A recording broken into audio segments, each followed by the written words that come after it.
السلام عليكم ورحمة الله وبركاته. وعليكم السلام ورحمة الله.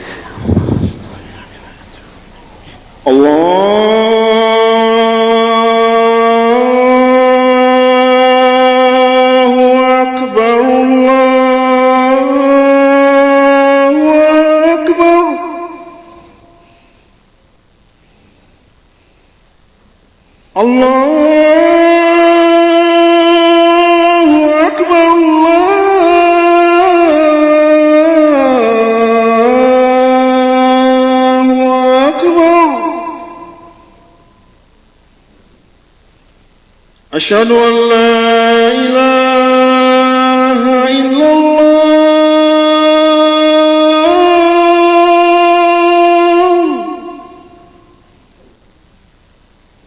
أشهد أن لا إله إلا الله.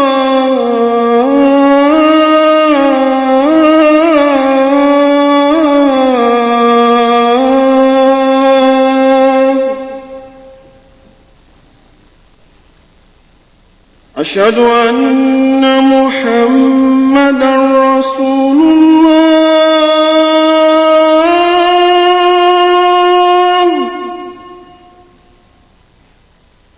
أشهد أن محمدًا رسول الله.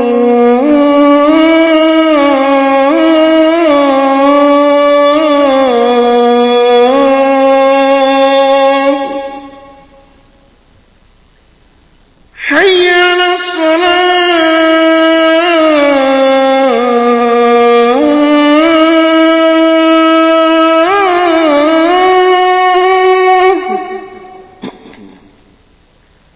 حي على الصلاة.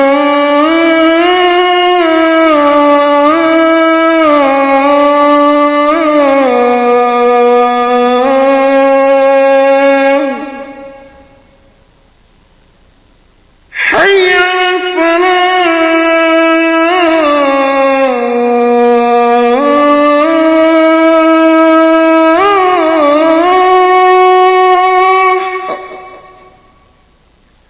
حي على الفلاح.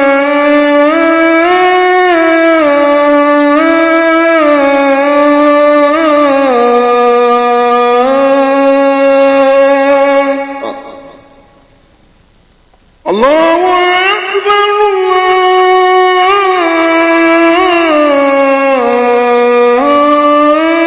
الله أكبر. لا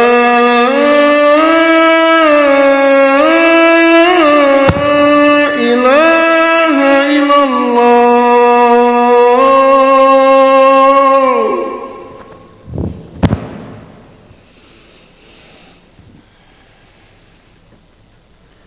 الحمد لله رب العالمين.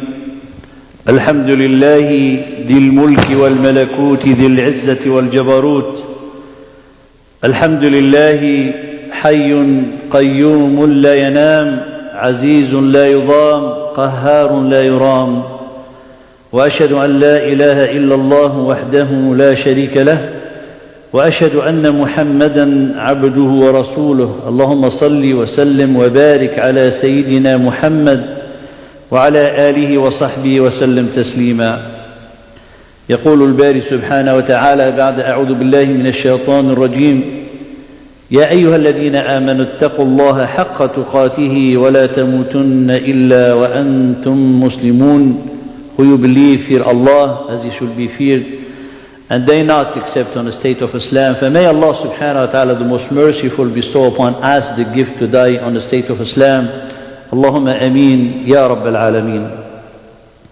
Amma ba'd, Allah subhanahu wa ta'ala says in the end of Surah Hud, بعد أعوذ بالله من الشيطان الرجيم: وكلا نقص عليك من أنباء الرسل ما نثبت به فؤادك. We narrate to you from the stories of the Prophet to reassure your heart, to put firmness on your heart. And indeed came to you in this وَجَاءَكَ فِي هَذِهِ الْحَقُّ, in this revelation, the truth, وَمَوْعِظَةً, instruction, وَذِكْرَةً, reminder, للمؤمنين, to the believers. Allah subhanahu wa ta'ala, by narrating and relating the stories of the Prophet, in which showing us the concretization and the implementation of the divine laws of Allah subhanahu wa ta'ala, and mainly for the believer, the divine laws of Allah subhanahu wa ta'ala related to the believers. And when we talk about the divine laws of Allah subhanahu wa ta'ala, those laws that Allah subhanahu wa ta'ala with which govern the whole universe, and then when it comes to the believers, the laws with which Allah subhanahu wa ta'ala give firmness to the believers, help the believer, support the believer, guide the believer, bestow upon them His rahmah subhanahu wa ta'ala, defend them, and He give them and fulfill for them the promises of the eternal bliss in the hereafter, and a joyful life in this life. For this is the laws of Allah subhanahu wa ta'ala, that Allah subhanahu wa ta'ala is communicating all these laws in His book and confirming it by the stories of the Prophet. That's why when we read the story of the Prophet, is not forged statement, as Allah subhanahu wa ta'ala said in the last ayah of Surah Yusuf, قَالَ لَقَدْ كَانَ فِي قَصَصِهِمْ عِبْرَةٌ لِأُولِي الْأَلْبَابِ. Indeed, in their stories are a reminder for the people of understanding, of people of reason. مَا كَانَ حَدِيثًا يُفْتَرَى. It was not narration or statement or story that has been forged just for people like the narrator or those who are skilled in the narrative stories, just to, subhanallah, have people to entertain. It's not for entertainment. قال ما كان حديثا يفترى ولكن تصديق الذي بين يديه. It's a confirmation of Allah subhanahu wa ta'ala has revealed before. It's a confirmation of the law of Allah subhanahu wa ta'ala, to see it as a proof, as an evidence for you. And this is what will give you the firmness in your heart, to know Ibrahim alayhi salam went through more difficulties than you, to know that Yunus alayhi salam, he was in a situation that no one maybe in this whole earth will have to be, subhanallah, to witness such situation. It's a situation of worry, it's a situation of tremendous anxiety. قَالَ غَمٌّ, as Allah subhanahu wa ta'ala mentioned. And you see these stories are concrete, our story are true. So through this story, Allah subhanahu wa ta'ala give you the firms. So you don't read these stories, are a story just to relate them to the kids who really enjoy listening to beautiful stories, or stories of mysteries, or story of subhanallah, story just to entertain the person. It's not that the stories. Those are not the story. These are reflecting the sunnah of Allah subhanahu wa ta'ala, the laws of Allah subhanahu wa ta'ala. And Allah subhanahu wa ta'ala told us, as He instructed His Prophet sallallahu alayhi wa sallam to follow the guidance with which He guided the Prophet. قَالَ أُولَٰئِكَ الَّذِينَ هَدَى اللَّهُ. Those Allah subhanahu wa ta'ala guided. Therefore follow their guidance. فَبِهُدَاهُمْ. Follow their element of guidance, their footsteps of guidance. This is Allah subhanahu wa ta'ala instructed His Prophet to do so, and the followers of His Prophet alayhi sallallahu alayhi wa sallam. Therefore, when you look at these stories, it is a way for us to really know what the meaning of a lifestyle, what's the meaning of the way to be connected to Allah subhanahu wa ta'ala. How can we navigate all the issues and the problems that we have in our life by being really in a state where we can force in a way with the help of Allah subhanahu wa ta'ala, that tranquility in the heart despite the many problems that you are going through. And this is one of the element of the guidance that Allah subhanahu wa ta'ala mentioned in His book. When He comes to His Prophet, is their invocation, is their supplication, is their dua. And we can see in the dua, not the dua to mimic the dua or to make the dua in a way to just ask Allah subhanahu wa ta'ala in the form of the dua that the Prophet they made alayhi salam, or the Prophet sallallahu alayhi wa sallam did, but to really learn from the dua the life of this Prophet, their way of life, to learn their concern. Therefore, when it comes to the dua, which is actually, if we put it in perspective, the dua, it's not you ask things for yourself in this limited life, in this limited horizon of the earth. The dua is something else. Yes, Allah subhanahu wa ta'ala asks you to, commended you to ask Him whatever you want. However, you want to transcend with your dua is something greater, not just to limit it and restrict it to things that they are only related to this restricted life. And when we make this type of the dua, we understand that the dua, it's really guide you or a key to the gate of the infinite horizon of this universe. It's a gate of the companionship and the friendship of Allah subhanahu wa ta'ala. By invoking and inquiring the help of Allah, by inquiring the ma'iyyah of Allah subhanahu wa ta'ala to be with you. That's it, the dua. That is the dua that built for you motivation, that built for you the true dreams, dreams that are achievable, dreams that are real, as Allah subhanahu wa ta'ala has subhanahu wa ta'ala mentioned in His book, and He promised you as a believer if you are true believers. And from this dua, just to take some of the aspect, which is the most, let's say, notable aspect in this dua of the Prophet, to see how can we inspire from this aspect to really change the way of our life, to change our perspective, then we will be able, insha'Allah ta'ala, to have those laws of Allah subhanahu wa ta'ala related to the believer, defending them, helping them, shower them with His mercy, give them the abundance of rizq, of provision, of guidance, of mercy, and so on. All of that require this element of guidance that we try, insha'Allah ta'ala, to extract from the invocation of the prophets. The three elements, or the three substantial elements in this dua of the prophets that we would like to talk about it today in brief. The first one is uluwul himma, manatu uluwul himma. Uluwul himma is that willpower, what drives them, alayhimus salam, in their life. So what is the engine of that willpower? What is the engine of the willpower? This is because the dua is a reflection of who you are, a reflection what concern you, reflection what of your dreams. So as someone, for example, is always, all the time asking about only one thing, for Allah subhanahu wa ta'ala to increase his wealth, then all what he loves in his life is wealth. It's an evidence. Your dua is an evidence of who you are. Your dua explains, subhanallah, the limitlessness, if we can say, of one's life.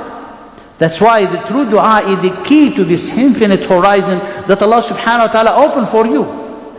It's like, subhanallah, infinite time, infinite space, and being with Allah subhanahu wa ta'ala, the King of the Kings, the one who had the absolute power, the absolute will, the absolute knowledge subhanahu wa ta'ala. The second one is their knowledge of Allah subhanahu wa ta'ala. And the third one is their priorities in life.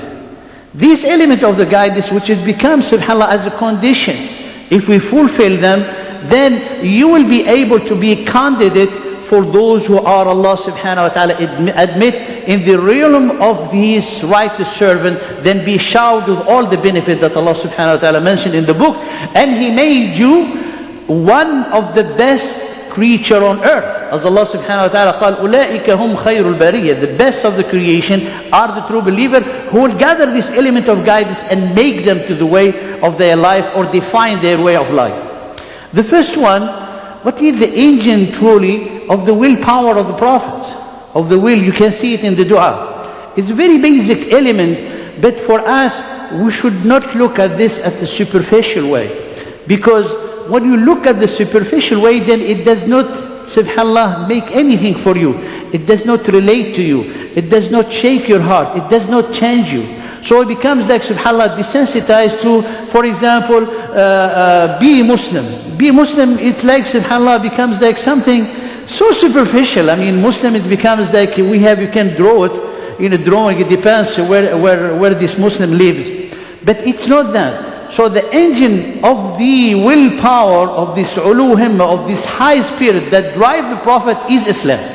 It's amazingly, it's the most basic thing, and it is the core of everything, and it is the most profound thing in this whole creation. And when we say Islam, is how at every moment you review your submission to Allah subhanahu wa ta'ala. So Ibrahim alayhi salam, Allah subhanahu wa ta'ala honored him with the great action to build his home, the house of Allah subhanahu wa ta'ala. So he been assigned to do something Allah assigned him to do. And then look, Ibrahim alayhi salam, the first thing that he asked him, he said, yeah, Allah, accept my action. He's the one who told him to do it. He's been honored to build the house of Allah subhanahu wa ta'ala, the house of the Kaaba.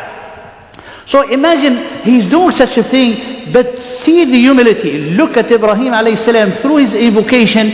You know the greatness of this righteous man. You know the greatness and the depth of this righteous man Ibrahim, that Allah subhanahu wa ta'ala honored him to make him the friend of Allah. قال واتخذ الله إبراهيم خليلا. So قال ربنا تقبل منا إنك أنت السميع العليم.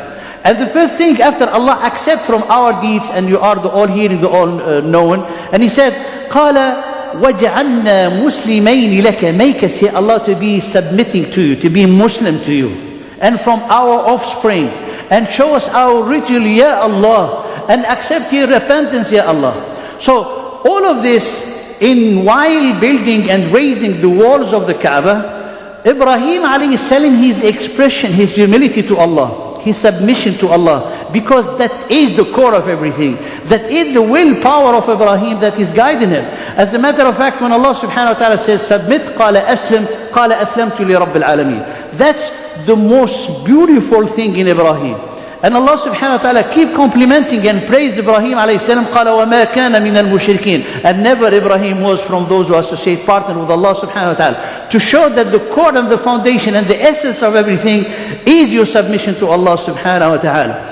Sulaiman alayhi salam, or Yusuf alayhi salam, in the end of his life, his dua to Allah subhanahu wa ta'ala, توفني مسلما وألحقني بالصالحين. Oh Allah, cause me to die as a Muslim, and admit me, and join me to your righteous servant. The same, this is the request of Sulaiman, who was a king. So we're not talking about, the way or the like of the prophets, who they were like have hardship in their life, or say hardship is not hardship. It's according to us, it's a hardship because they were poor.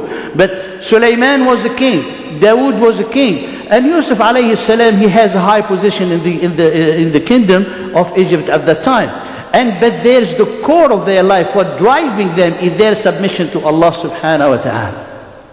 Ibrahim alayhi salam in Surah Al-Mumtahina saying, رَبَّنَا عَلَيْكَ تَوَكَّلْنَا وَإِلَيْكَ أَنَبْنَا وَإِلَيْكَ الْمَصِيرُ. We put our reliance on you, Ya Allah. To you we return, and to you is the final return. So all of that, subhanAllah, to show you the element of the guidance in what driving Ibrahim, what driving the Prophet in their life is the Tawheed. You find people, subhanAllah, what drive them today, for example, the love of the wealth. All what they think of it is to make more dollar. Or what they think of it, how to become famous. Or to think about all the days, even among the youth, is how to make more likes. So what driving them, what give them the joy of life in that day, is to see some, element, despicable element, make them feel good. When, subhanAllah, the real drive that make the core of a willpower of the noble, best people ever walked on earth, who are the Prophet alayhi salam, is their submission to Allah, is their humility to Allah. And it's the fact that they return it and look at it, and they, subhanAllah, it's every moment, how much are you submitted to Allah. And this submission to Allah, dear brother, respected sister, is not something like you say, Aslamtullah. Not is a fact, because the more you are close to Allah, the more you show your humility to Allah, that's how you're going to have the light in your heart. That's what is going to enlighten your mind. That's what is going to purify and keep clean your perception. That's what is going to help you, the help of Allah subhanahu wa ta'ala. So at every choice you're doing in your life, if you don't have that foundation of the right tawheed, the right submission to Allah, then we'll be making the wrong choice, which is going to be leading us astray. And if you look at all the remembrance, the dua of the Prophet sallallahu alaihi wasallam that he taught us, check dua by dua, that is, for example, the Adhkar al-Sabah, the remembrance of the adiyah that you do in the morning, all of them is teaching us how to submit to Allah subhanahu wa ta'ala. Asbahtu wa asbah al-mulku lillah.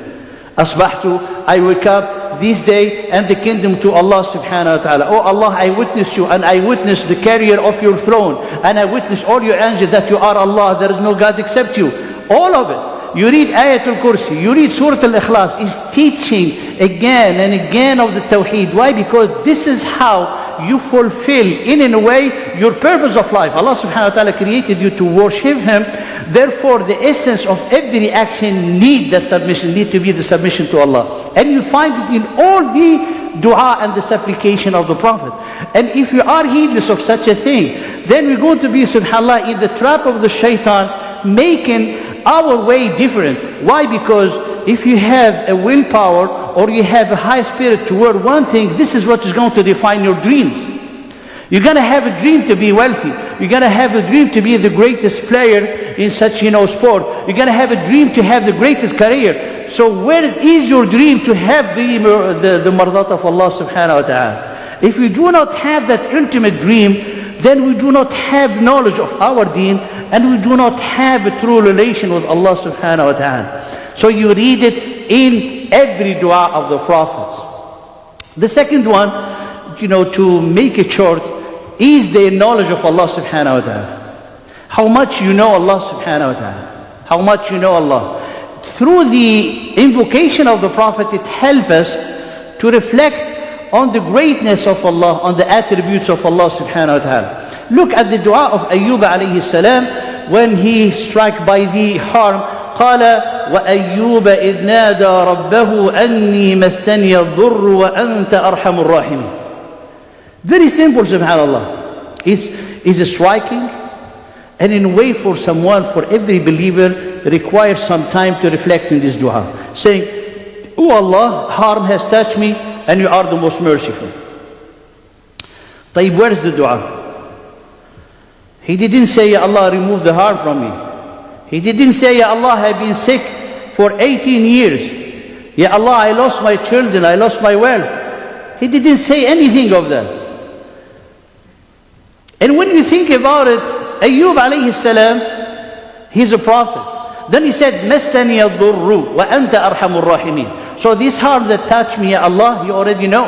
And you are the most merciful. And hear the heart of the dua. In his knowledge of Allah subhanahu wa ta'ala, you are the most merciful. Meaning, Ya Allah, if you keep the harm on me, if you keep your illness on me, you are most merciful. So therefore, this is mercy. As you are the most merciful, then you're going to give me the ability to be patient in a way that I always be able to reach and attain your pleasure, Ya Allah. That's the knowledge of Allah. Despite the fact that you're going through. It's not, subhanAllah, about what you're going through. It's about how your state with Allah subhanahu wa ta'ala. Because if you have sincerity, Allah subhanahu wa ta'ala will give you joy despite the fact that you're going through, subhanAllah, the worst of the difficulty in your life. Ya Allah, if you decide, if you're willing to keep me in this situation, you are Arhamur Rahim. You are the most merciful. And Ya Allah, if you're willing to remove this harm on me, you are Arhamur Rahimin. Indeed, is for me is more befitting to me, as the Prophet ﷺ said. غَيْرَ أَنَّ عَافِيَتُكَ أَوْسَعَنِي. So in all cases, you are Arhamur Rahim. And however, if you look at the story of Ayyub, he said, what was the harm? If you define the harm, why he didn't ask Allah subhanahu wa ta'ala a few years before? He asked only that. The only thing, subhanAllah, as the narrator, they say in the story of Ayyub, his tongue, that it was his tool of the dhikr of Allah. He was, subhanAllah, keep him in connection with Allah, give him that satisfaction, that reassurance in his heart. As the disease, subhanAllah, is spreading to his tongue, and the shaitan whispering is like your God is abandoning you. At that time he felt, subhanAllah, loneliness. He felt like tightness in his heart. And he screamed to Allah subhanahu wa ta'ala, I need, Ya Allah, you to be remembering you with what you have gifted me. Therefore, Ya Allah, you are Arhamur Rahimin. And this knowledge, this deep dua, this, subhanAllah, profound dua, actually Allah subhanahu wa ta'ala answered his servant Ayyub right away. قَالَ فَاسْتَجَبْنَا لَهُ. That's why one of the followers of the righteous predecessor, he used to say, Ya Allah, your knowledge of my state is enough for me as a dua. Yughnini, let me not even uttering any word to you. Look, another example of the knowledge of this great Prophet alayhi salam of Allah subhanahu wa ta'ala is Yunus alayhi salam. Yunus alayhi salam in the 3 layers of darkness. He was facing death. He was facing death. It's not like Allah subhanahu wa ta'ala, even when you think about it, not Yunus was, saved from being drowned by being in the belly of the well. Actually, the belly of the well were more dangerous and more threatening to Yunus, because what is in the belly, what is going to happen? Everything is going to be destroyed, like the food. So Allah subhanahu wa ta'ala protected him inside the belly. And what was the dua of Yunus? What was the dua of Yunus? Did he say, oh Allah, save me from batn al-hut? He didn't say that. He said, La ilaha illa anta subhanaka inni kuntu min al-zalimin. Reflect on this dua. What this dua has as a content to make us think that Yunus alayhi salam asked Allah subhanahu wa ta'ala to be saved. The knowledge of who is Allah subhanahu wa ta'ala, that would help you. Yunus alayhi salam in this situation, he brought the implementation of the servitude to Allah subhanahu wa ta'ala will require two aspects. The first aspect is to celebrate the oneness of Allah subhanahu wa ta'ala. And he said, La ilaha, there is no God except you. And look here, the state of the ihsan. He was talking to Allah subhanahu wa ta'ala. He was seeing Allah with his heart. He didn't say La ilaha illallah. He said La ilaha illa anta, you ya Allah, you. The one I'm talking to you, the one I see with my heart, because you know who I am, and you know yet Allah subhanahu wa ta'ala, you know my place, and you can hear. You are the all hearing. You hear my words, ya Allah. La ilaha illa anta. There is no God except you who had the absolute will. There is no God except you who had the absolute power. Then no God except you who has the absolute knowledge. Therefore, there is no God except you who can help me. Subhanaka, be exalted from any shortcoming had happened in this universe in the result of the action, the evil action of the people. Ya Allah, Subhanaka, because you are the most venerated. Subhanaka, you are the most great. This is the first part of Tawheed. What is the second part? Is the humility that you need Allah, that you are poor to Allah. Inni kuntu min al-zalimin. I am from those who wronged myself, Ya Allah. I have no one except you. فَاسْتَجَبْنَا لَهُ. We answered him. This is, dear brother, respected sister, what we need in our life today. We need this type of knowledge, that any knowledge like is a simple knowledge in your relation with Allah subhanahu wa ta'ala. Ask dua, he said, Ya Allah, you, I'm talking, you are my Lord. You are, Ya Allah, there is no one worthy of worship except you. And when you say you, there is something that should move into your heart, because you are talking directly to the one who created you. And that's how you are forcing the state of ihsan in your heart. But if you do it every day, then Allah subhanahu wa ta'ala help you to be raised at that level.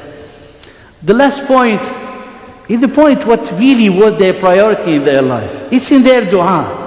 Did you hear any prophet talking about a successful business or successful career or successful study? All of that, subhanAllah, as a part of the package.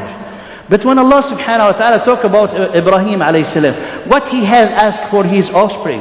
When Ibrahim left his wife and his son, baby Ismail alayhi salam, in a valley with no plantation in Mecca, it was a desert, he left and he didn't want to even look at his wife. Why? Because it's very difficult. The feature of face of Ibrahim, it might have really an impact on the heart of Hajar. So he turned and he didn't look at her. And she said only one thing, is Allah subhanahu wa ta'ala who ordained you?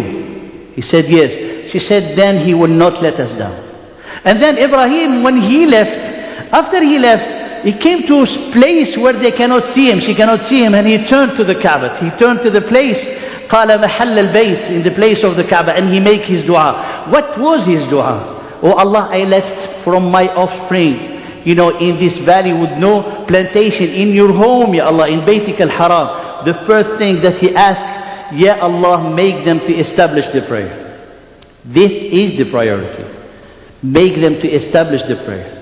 The dua of Musa alayhi salam, when he was making dua, oh Allah subhanahu wa ta'ala, expand my chest, to the end of dua, Rabbi shrah li sadri wa yassir li amri. All of that dua, what is the reason of dua? قال كي نسبحك كثيرا ونذكرك كثيرا. To remember you, to celebrate your praises, Ya Allah, and to be in remembrance of you. And then Sulaiman alayhi salam, when he was making his dua, in the position of a kingdom that Allah gave him, nobody else has his kingdom. What did he say? قال give, oh Allah, ربي أوزعني أن أشكر نعمتك. Oh Allah, give me the ability, give me the power to be able to be grateful to your gifts. Therefore, the priority of a believer, as extracted from the life of the Prophet, is the dhikr of Allah, is the prayer that Allah subhanahu wa ta'ala make it an obligation on us, and is to be grateful to Allah subhanahu wa ta'ala. And Allah subhanahu wa ta'ala said to be grateful with the action, as He said to the family of Dawood, قَالَ وَقُلْ اِعْمَلُوا شُكْرًا آلَ Dawood. Make the action as a way of gratefulness. For may Allah subhanahu wa ta'ala help us to inspire from the invocation of the Prophet alayhi salam to bring firmness in our heart and to change the style of our life in their way, so we will be able to benefit of the laws of Allah that truly defend the believers. أقول قولي هذا واستغفر الله لي ولكم فاستغفروه الغفور الرحيم.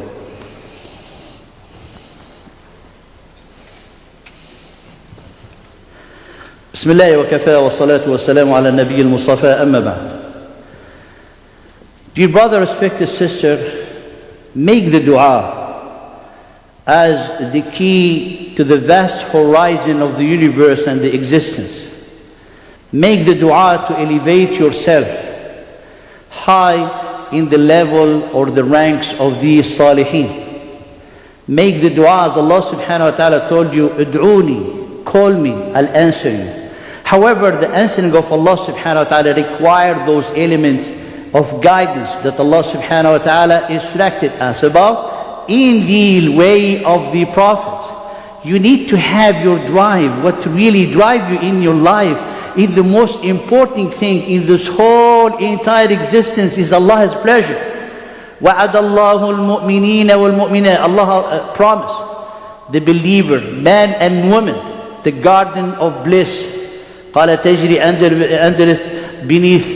which the rivers flows.